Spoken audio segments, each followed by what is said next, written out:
সুবহানাল্লাহ বলে। আর আমাদের সন্তানেরা ইয়াব্বা খায়, আমাদের সন্তানেরা ফেনসিডিল খায়।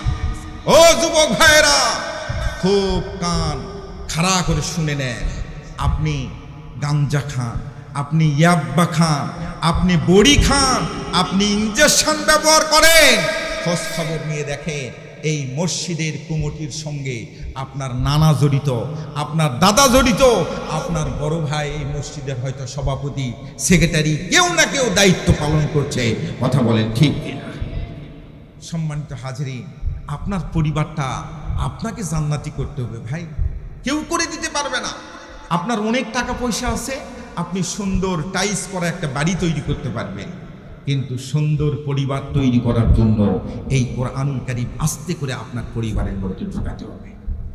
কোরআনুল কারীম যদি না ঢুকাতে পারেন, টাকা দিয়ে টাইলস করা আপনি বাথরুম, টয়লেট, সিঁড়ি সব কিছু তৈরি করতে পারবেন, ঝকঝক তকতক একটা বাড়ি তৈরি করতে পারবেন।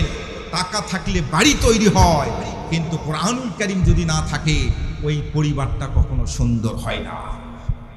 বাড়ি সুন্দর আর পরিবার সুন্দর এক কথা নয়।